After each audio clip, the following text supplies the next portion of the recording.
What's going on, everyone? Happy Tuesday, April 1st, April Fools. It is Plumber Mike, and I am in an Atlantic Beach house taking a look at this. Customer has a basement bathroom, toilet, three-piece bath, toilet, vanity, shower.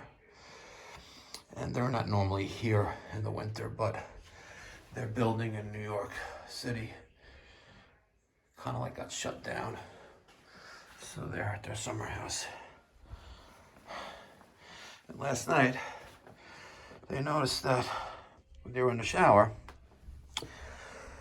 the water was backing up.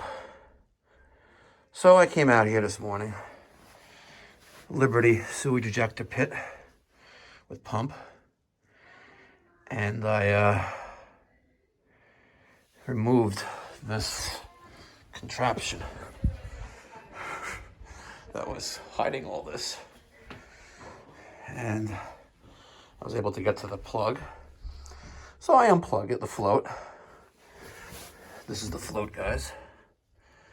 And the pump piggybacks into it. So I unplug that, plug it in, and it runs. I'm like, well, I'll be damned.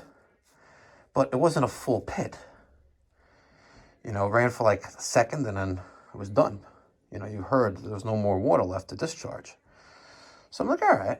I run the toilet, run the sink, run the shower. And about 10 minutes goes by and like, I don't hear the pump running. So I was like, you know what? I'm gonna have to take this thing apart and see. So once everything is off, I just plugged the pump back in, and I didn't hear it even humming or anything. So I went upstairs, told the homeowner that I think the pump is dead, because normally when it's clogged, you'll hear it hum, trying to run.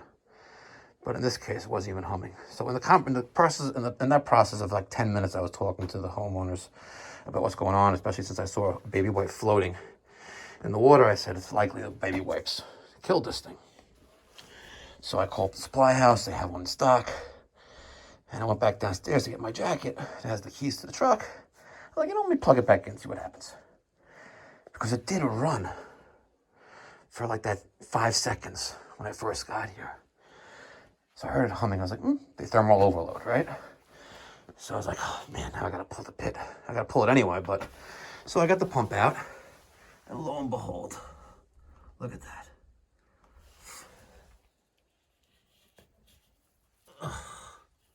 Damn.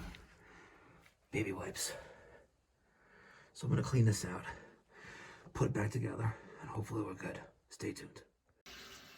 All right. This is what I pulled out. This glob. Out of the injector motor pump. Look at that. Literally a glob of baby wipes. So, one of the things you got to be really mindful of is that when you pull these pumps, you got to make sure you put it right back in the same orientation that was in. And also you want to make sure you run it, you know, fill the pit with water to make sure the float doesn't get held up by you. So in this particular case, I got the motor right back center of the pit itself. Float is there. And I'm running the shower and the sink right now. And as soon as that float activates the pump, it will run again. And you want to cycle that. There you go.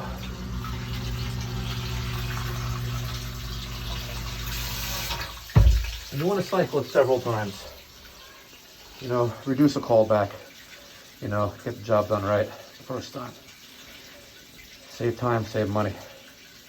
All right, guys, hope you enjoyed this video.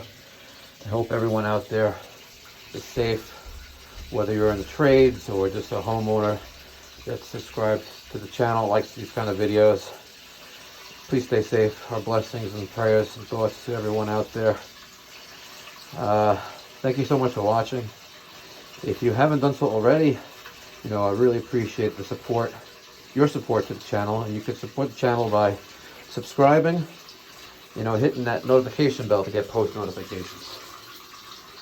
And give me your thoughts, feedback, comments, criticism down in the comment section down below. Thank you very much for watching, guys. Be well.